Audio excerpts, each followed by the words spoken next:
The massive doors of the Galactic Council chambers opened with a sound that made Captain Taehyun's heart race.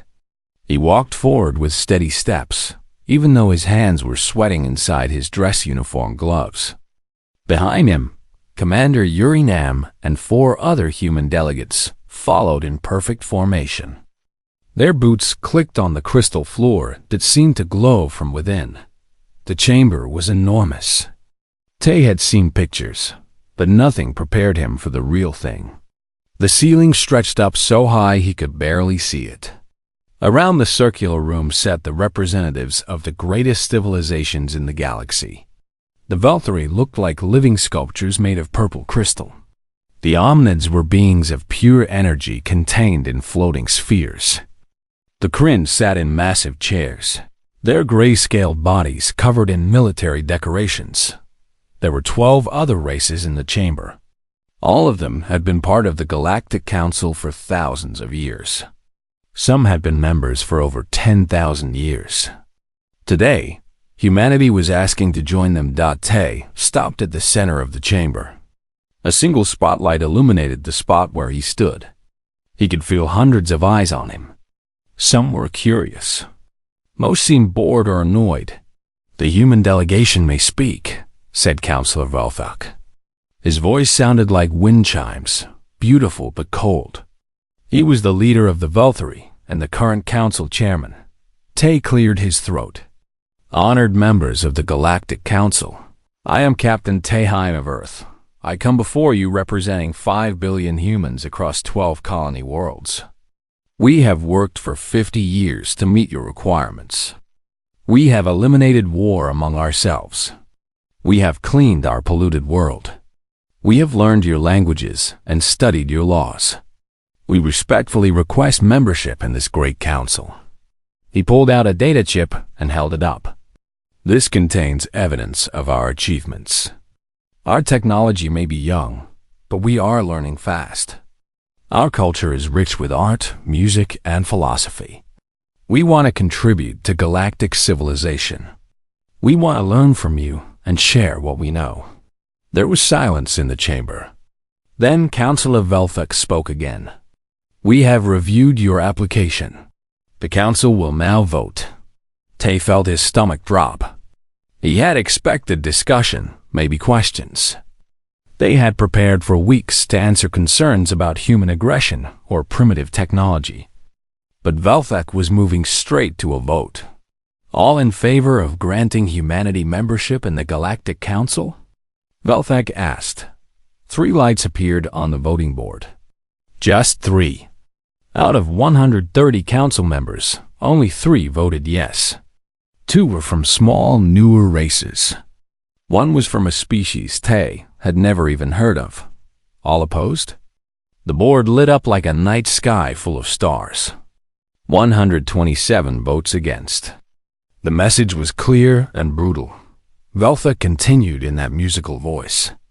"The council has decided. Humanity is denied membership. Furthermore, humanity is classified as a developing species under quarantine protocols. All human vessels are restricted to the Outer Rim territories. Humans are forbidden from entering core world space. This decision is final." Yuri made a small sound of protest behind Tae, but he held up his hand to stop her from speaking. He straightened his shoulders and looked directly at Velthak.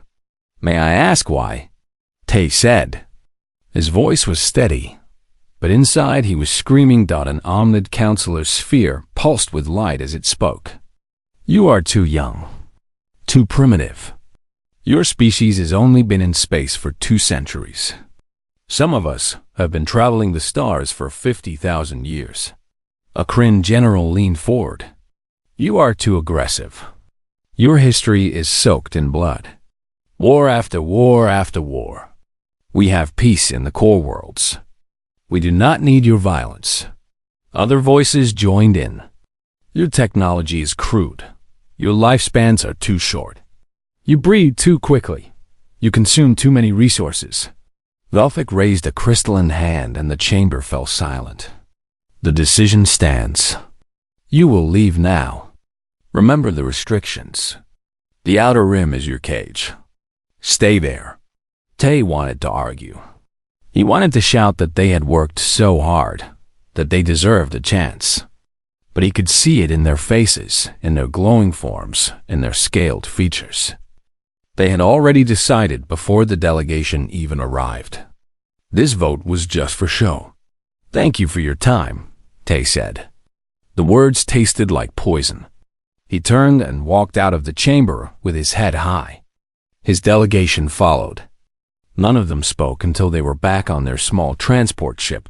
Once the door sealed, Yuri slammed her fist against the wall. That was a joke. They didn't even listen to us. No, Tay said quietly. He sat in the captain's chair and pulled up a star map. They made up their minds long ago. He stared at the map. The core worlds glowed bright in the center, rich and protected. The outer rim was marked in gray, stretching out in all directions. It was labeled as lawless territory and low priority zone. The council had ignored it for millennia, but Tay saw something else. He saw space. Vast amounts of space. Asteroid fields full of minerals. Nebulas hiding secrets. Abandoned colonies. And most importantly, he saw freedom. They think they're punishing us, Tay said slowly. A small smile crossed his face. They just gave us an entire frontier. Yuri looked at the map, and her eyes widened. She started to smile too. The ship turned away from the shining core worlds and pointed toward the dark, unwanted edge of the galaxy. Toward the outer rim. Toward humanity's future. 7 years had passed since the rejection. Captain Taehyun was now Admiral Kwon Lee. The name change came with his promotion, a Korean tradition he had chosen to honor. He stood on the bridge of the Horizon, humanity's largest ship, watching workers attach the final panels to a new space station. The station floated inside an asteroid field in the Kilo system, deep in the outer rim. From the outside, it looked like just another mining platform. But inside, it housed shipyards, factories, and homes for 10,000 people. It was the 5th such hidden station humanity had built. Admiral, we have a signal from Captain Daesong, said the communications officer. He's requesting permission to dock. Granted, Kwon said. Tell him to meet me in the conference room. 20 minutes later, Day walked in with a smile on his face. He was younger than Kwon, full of energy and always optimistic. Admiral, you're going to love this. Day placed a small device on the table. It projected a hologram of a star chart. I found 3 more independent colonies in the Verge sector. They're not council members. Actually, the council abandoned them about 500 years ago. Kwon leaned forward. What species? 2 are chitters, an insectoid race. They're incredible engineers, but the council thought they were too ugly to deal with. The 3rd colony is Vral, nomadic traders. The council taxed them to death and then forgot about them. Day's smile faded. They're barely surviving, Kwon. They have food and shelter, but no medicine, no advanced technology. When I told them I was human, they didn't even know what that was. Did you offer them trade? Better. I offered them partnership. Day pulled up images of strange alien faces. They were suspicious at first. Everyone out here has been burned by promises before. But I showed them what we're building. I told them the council rejected us too. That made them listen. Kwon studied the images. The chitters looked like a cross between ants and crabs, with multiple arms and glossy black shells. The Vral were tall and thin, almost like living shadows. Both species looked tired and worn. What do they need most? Kwon asked. Medical supplies for the chitters. Their children are dying from a disease that's easy to cure. The Vral need ship parts. Their fleet is held together with spare parts and hope. Give them what they need, Kwon said without hesitation. Don't ask for payment. Just ask for friendship. Day nodded, but he looked concerned. The Council won't like us building alliances out here. The Council doesn't care about the Outer Rim, Quan said. They made that very clear. As they left, another officer entered. It was Hana Park, the chief engineer. She looked exhausted but excited. Admiral, it works. The fusion mining system actually works. Quan stood up. Show me. They took a transport to the nearest asteroid. Inside a carved-out chamber, a machine hummed with power. It looked like a combination of human and alien technology. Pieces fitted together in ways that shouldn't work, but did. Hannah pointed to a control panel. We took human fusion technology and combined it with chitter precision tools and some old Veltari power cores we found in a junk field. The result is a mining system that's 3 times faster than anything the Council uses. She activated the machine. A beam of controlled energy shot out and struck the asteroid wall. The rock didn't explode or shatter. Instead, it separated cleanly into different materials. Refined metals floated in one container, rare elements in another, worthless slag in a third. This is incredible, Quan said. How many can we build? As many as you want, now that we have the chitters helping. They're better at fine mechanics than any human. Hana wiped her greasy hands on her uniform. Admiral, we're sitting on the richest resource zone in the galaxy. The Council thinks these asteroids are worthless, but they're full of rare elements. Elements that the core worlds pay enormous prices for. Quan felt something he hadn't felt in years. Hope. Real hope. Over the next 3 years, the Outer Rim transformed. Humanity didn't build obvious colonies or military bases. It built hidden networks, secret jump gates in nebulas, disguised stations inside asteroids, underground facilities on barren moons. Commander Yuri Nam became the ambassador to the growing alliance. She traveled from system to system, meeting with outcasts and forgotten species. Each one had been abandoned or rejected by the Council. Each one needed help.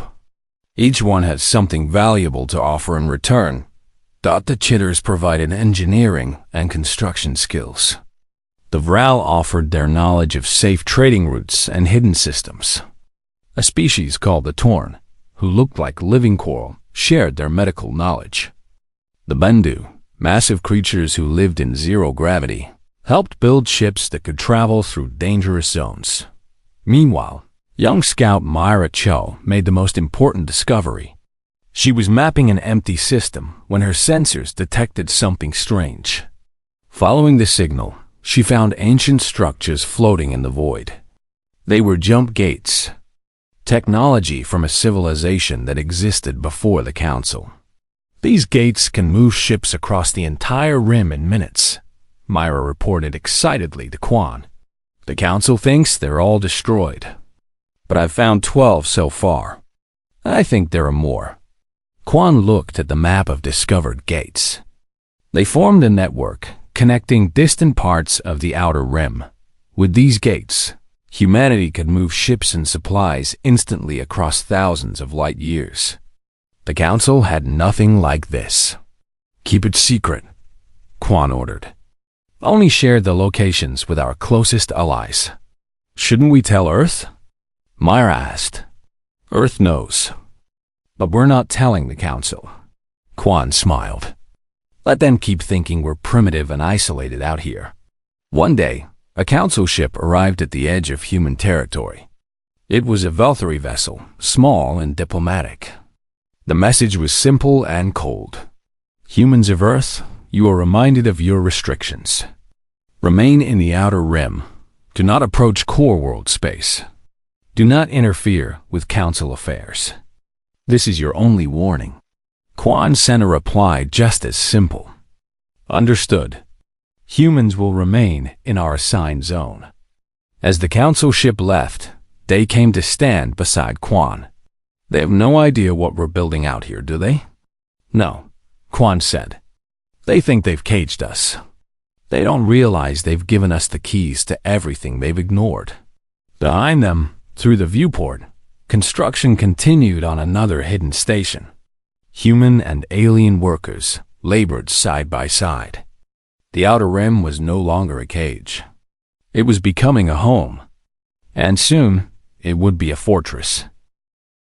The attack came without warning. One moment, the Chitter colony on Belos 3 was peacefully mining asteroids. The next moment, Kryn warships dropped out of hyperspace and opened fire. The small colony had no chance. Within an hour, it was under occupation. Admiral Quan received the news on the horizon.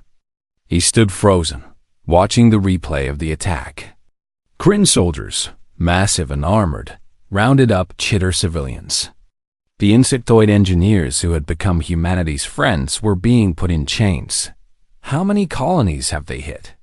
Quan asked quietly. "7 so far," replied Young Bei, the intelligence officer. He was young but brilliant at gathering information. "All of them in the Verge sector. All of them are allies. This isn't random, Admiral. They're specifically targeting colonies that work with us." Yuri slammed her hand on the table. "The Council put them up to this. They want to punish us for building alliances. Can we prove that?" Quan asked. Young Bei shook his head. "No direct evidence. But I intercepted a Council transmission 3 days ago. It was encrypted, but I broke it. The message said, and I quote, 'The Outer Rim situation requires correction. Local enforcement is authorized.'" Quan felt rage building in his chest. The Council was too proud to attack humans directly. Instead, they sent the Kryn to do their dirty work.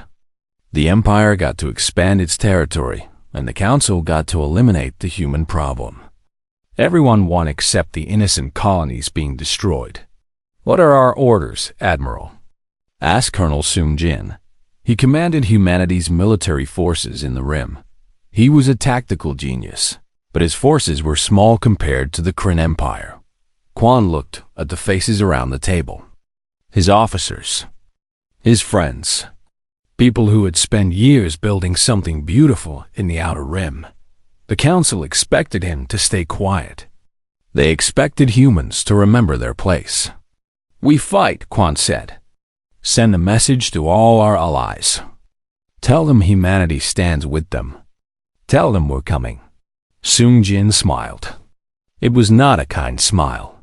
"Finally. I've been waiting for this." The Kryn Empire was massive and powerful. Their warships were heavily armored, equipped with energy weapons that could crack a planet. They had been conquering worlds for thousands of years. They were confident and arrogant, but they didn't understand humans. They didn't understand guerrilla warfare. Sung Jin didn't meet the Kryn in open battle. Instead, he used the secret jump gates to move his forces instantly across the Rim. A Kryn supply convoy would be traveling peacefully when suddenly human fighters appeared from nowhere. They would strike fast, destroy the target, and vanish through a jump gate before the Kryn could respond. The humans used weapons the Kryn had never seen before. Railguns that fired projectiles at incredible speeds. Kamikaze drones programmed with advanced AI. Satellites that hid in asteroid fields and ambushed passing ships.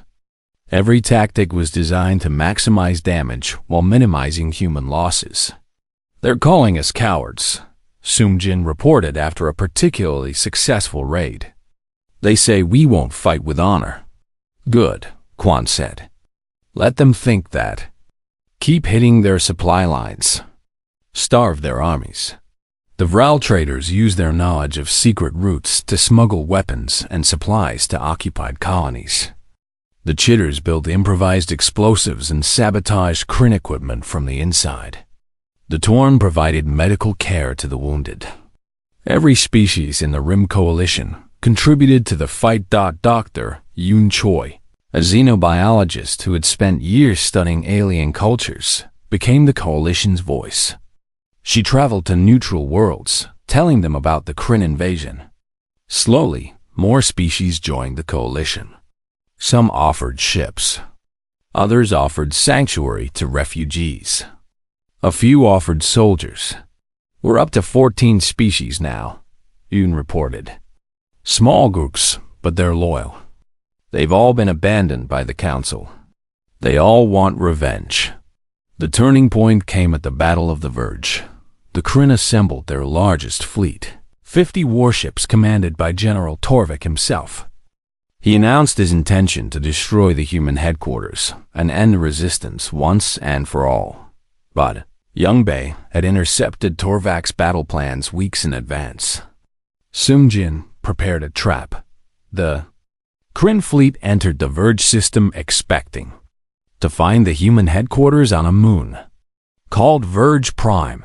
What they found instead was an empty station and a massive asteroid field. Now, Seung-jin said calmly, the asteroids weren't asteroids. They were satellites disguised with rock camouflage. Thousands of them.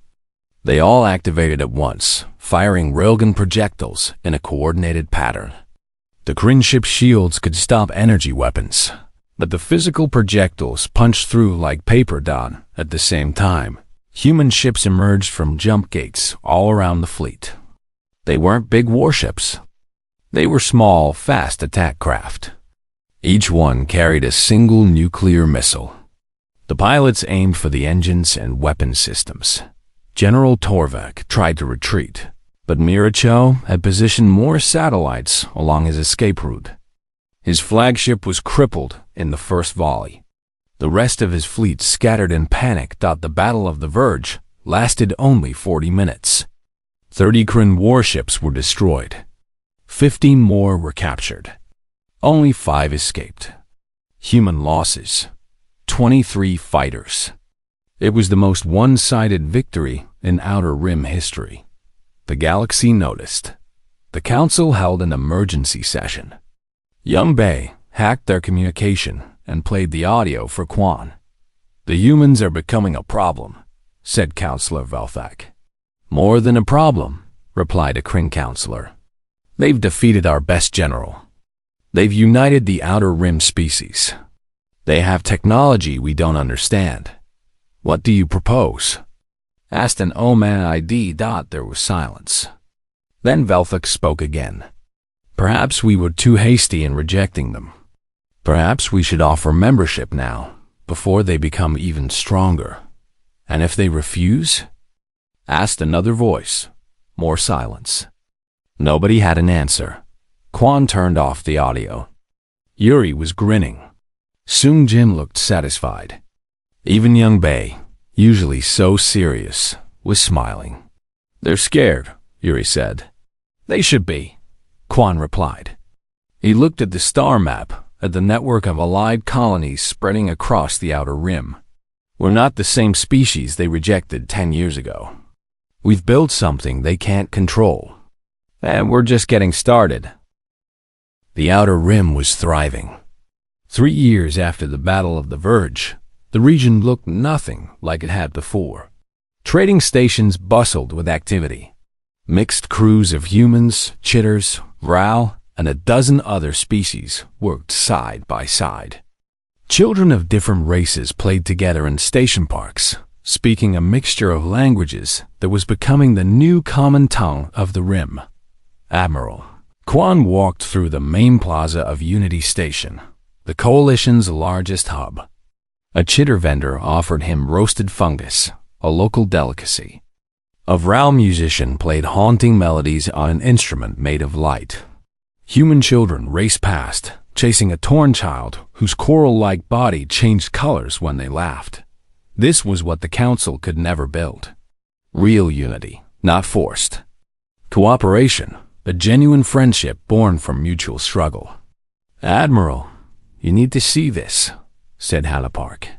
She looked even more excited than usual, which meant something big. They walked to her laboratory, deep in the station's engineering section. Inside, a massive machine hummed with power. Holographic. Display showed data streaming faster than Quan could read. This is the Horizon Network, Hannah explained. Quantum communication.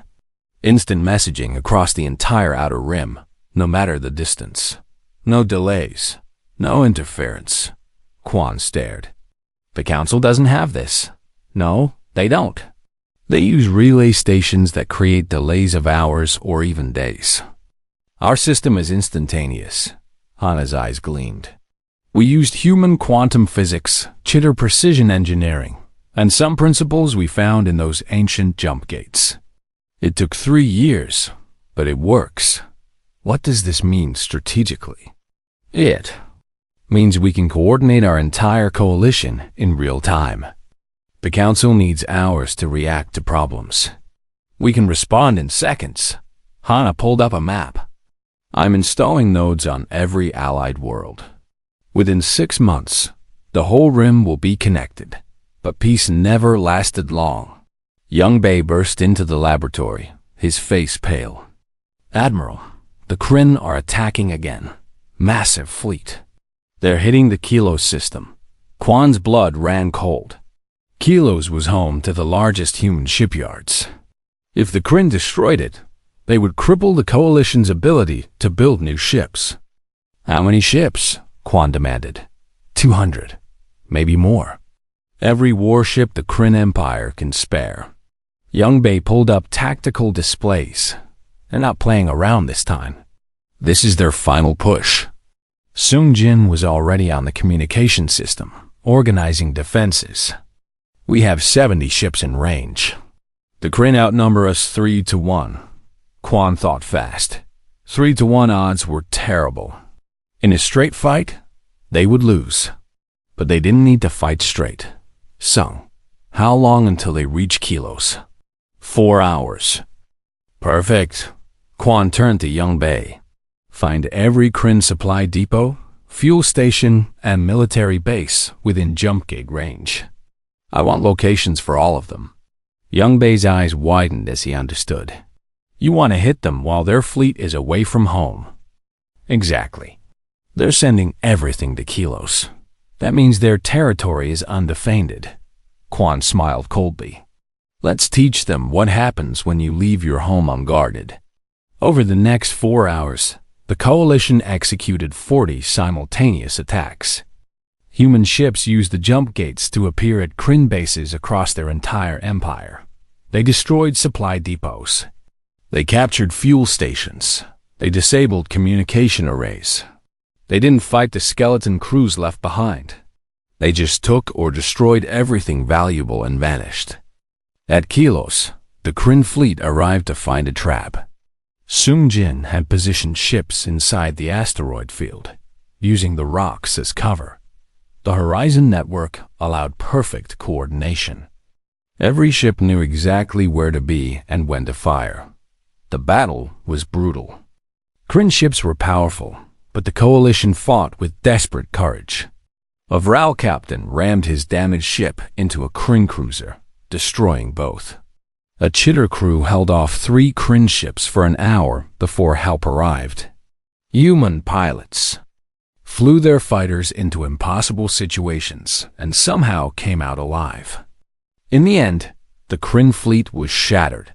Half their ships were destroyed. The rest retreated in disorder. But the Coalition had paid a price too. 20 ships lost. Thousands of casualties. Kilos Station was heavily damaged. But when the Kryn fleet returned home, they found nothing. Their bases were gone. Their supplies were gone. Their fuel reserves were destroyed. The entire Kryn Empire was crippled. 3 days later, a Kryn delegation arrived under a flag of truce. They weren't warriors this time. They were diplomats looking tired and defeated. We seek peace, their leader said. Simply, Quan met them in a neutral location. President Wuhan, Earth's leader, attended via hologram. Yuri stood beside Quan, ready to translate if needed. What are you offering? Quan asked. Complete withdrawal from the Outer Rim. Recognition of your coalition. And the Kryn diplomat hesitated. We can offer you a seat on the Galactic Council. We have the votes. Quan looked at Wuhan. The president's hologram showed surprise, then understanding. This was the council, trying to divide them, offering humans a place while excluding their allies. No, Quan said firmly. The Kryn diplomat blinked in confusion. No? You refuse a council seat? We don't need your permission anymore, Wuhan said. His voice was calm but firm. 10 years ago, we begged for membership. You rejected us. You forced us into the Outer Rim. You thought you were punishing us. Instead, you gave us freedom. Quan continued. We've built something better than the council out here. Real cooperation. Real unity. We share our technology freely. We help species the council abandoned. We don't need fancy titles or ancient chambers. We have something the council forgot about. Trust. Then what do you want? The Kryn diplomat asked. Peace. Trade. Leave us alone and we'll leave you alone. Quan stood. The Outer Rim is now the Rim Federation. Humanity is first among equals, but all member species have equal votes. We govern ourselves. We make our own rules. And we don't answer to the council. The Kryn diplomat looked shocked. The council will never accept this. They don't have a choice, Young Bei said, speaking for the first time. We control 60% of rare element mining in the galaxy. We have the Jump Gate network. We have technology they don't understand. If the council wants war, they'll lose. The diplomat left in silence. That night, Quan stood on the observation deck with Myra Cho. She had been exploring the furthest edges of the Rim, finding new worlds and new allies. Do you think the council will attack? Myra asked. Yes, Quan said, but not with weapons. They'll try economics, politics, sabotage. They'll try to break us apart from the inside. Will it work? Quan watched a ship pass by. It was crewed by humans, chitters, and Vral working together. No, because we're not just an alliance, we're a family. And families don't break that easily. The message from the Galactic Council arrived on a cold morning. It was formal and dripping with false politeness. They requested negotiations at a neutral location. They wanted to discuss the future of the Outer Rim and humanity's place in galactic civilization. Admiral, Quan read the message 3 times. It's a trap, Yuri said immediately. Of course it's a trap, Quan agreed. But we're going anyway. President Wuhan agreed. They spent 2 weeks preparing. This time, they wouldn't arrive as humble supplicants begging for approval. They would arrive as leaders of a powerful federation. The meeting location was a space station called Crossroads, floating in empty space between Council territory and the Rim. Quan arrived with a fleet of 50 ships in orbit. Not an invasion force, but enough to make a statement. The Council chambers on Crossroads were smaller than the ones Quan remembered from 10 years ago. Councillor Velthok was there, his crystalline form glowing softly. The Omnid representative pulsed with energy. The Kryn councillor looked angry and humiliated after his empire's defeat. But there were new faces too. Representatives from smaller council races, looking curious and slightly hopeful. They had heard rumors about the Rim Federation. They had heard about humans sharing technology instead of hoarding it. Welcome, Admiral, Velthok said. His voice was as cold and musical as before. The Council has reconsidered its position regarding humanity. Have you? Quan said flatly. It wasn't a question. We made errors in judgment 10 years ago. We were too hasty, too harsh. Velthok gestured gracefully. We now offer humanity full membership in the Galactic Council. You will have voting rights, access to core world markets, recognition as a civilized species. President Wuhan's hologram appeared beside Quan. And our allies? The Chitters, the Vral, the Torn, and the others. Velthok hesitated. They may apply for membership individually, following standard protocols, which will take decades and likely result in rejection, Yuri said sharply. Just like it did for us. We have procedures, an Omnid counselor said. We cannot simply grant membership to every species in the Outer Rim. Quan leaned forward. Then we refuse. The chamber went silent. Velthic's crystal form flickered. You refuse council membership? Yes, we have demands of our own. Wuhan pulled up a holographic document. First, full voting rights for all Rim Federation species, not individual applications. Immediate recognition as a block. Impossible, the Kryn counselor snarled. Second, Quan continued, abolishment of the quarantine system. No species should be caged and isolated. Free movement for all civilized races. That would destabilize everything, Gulfit protested. Third, Wuhan said, open trade across all territories. End the monopolies and artificial scarcity. Let markets operate freely. The council members began talking among themselves, their voices rising in argument. Velthic raised his hand for silence. These demands are completely unacceptable. You're asking us to dismantle systems that have maintained galactic peace for 10,000 years. Peace? Yori laughed bitterly. You call it peace when you abandon entire regions of space. When you let species suffer because you're too proud to help them. When you use empires like the Kryn to do your dirty work. Careful, human, the Kryn counselor warned. Youngbei stepped forward. Admiral, should I? Quan nodded. Youngbei activated a broadcast system. Suddenly, screens appeared all around the chamber. They showed images, videos, documents. Evidence of council corruption. Records of abandoned colonies. Communication logs showing how the council had encouraged the Kryn invasion. Financial records proving they had been hoarding resources while outer worlds starved. This is going out on every communication network in the galaxy right now, Youngbei said calmly. Every world, council or independent, is seeing this. All your secrets. All your lies. Velthic's form flickered with anger. This is an act of war. No, Quan said. This is truth. Something the council seems to have forgotten. The chamber erupted in chaos. Councilors shouted. Some demanded immediate military action. Others called for Youngbei's arrest. A few looked shocked and horrified at the revealed corruption, but then something unexpected happened. The holographic screens began showing something else. Messages from across the galaxy. Citizens on council worlds demanding reform.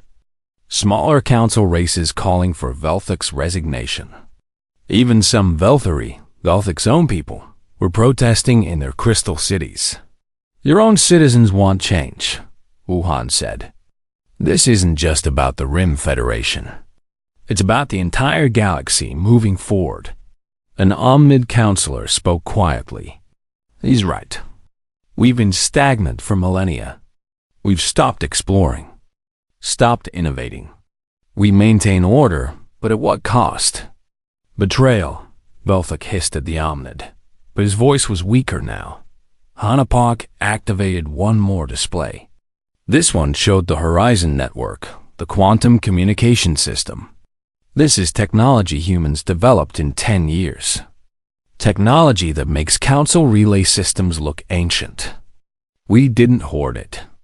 We shared it with our allies. That's the difference between us and you. The arguing continued for hours. Some counselors refused to budge. Others began to see reason. The Omnids abstained from voting, a silent protest against Velthic's leadership. Smaller races sided with the humans. Finally, a vote was called. Not on humanity's membership. On dissolving the old council structure entirely. The vote was close. 73 in favor. 57 against. The Galactic Council, as it had existed for 10,000 years, was ended. In its place, they created the Galactic Assembly. Every species, from the ancient Velthari to the newest spacefaring races, would have representation based on population and contribution. Rotating leadership instead of permanent counselors. Open trade and free movement. Protection for developing species without imprisoning them. It wasn't perfect. Nothing involving so many different cultures could be perfect. But it was better. It was fair. Admiral Kwan was elected the first Supreme Commander of the Joint Defense Forces. Yuri became the Assembly Speaker. Sungjin took command of the new integrated military. Dr. Yoon Choi established the Office of Species Relations. Velthuk resigned in disgrace. Some of the old counselors retired. Others stayed and tried to adapt to the new system. 6 months later, Mira Cho stood on the bridge of the Explorer, a new ship designed for deep space exploration. Her crew was a mix of species, young and eager to see what lay beyond the known galaxy. "Are you ready?" her first officer asked. He was a young chitter named Skrid, whose family had been freed from Kryn occupation. "Always," Mira said with a grin. The Explorer jumped through a gate into unexplored space. Behind them, the galaxy was changing. The old rigid order was breaking down. New alliances were forming. Species were talking to each other directly instead of through council intermediaries. And humanity, the species that had been rejected and dismissed, was at the center of it all.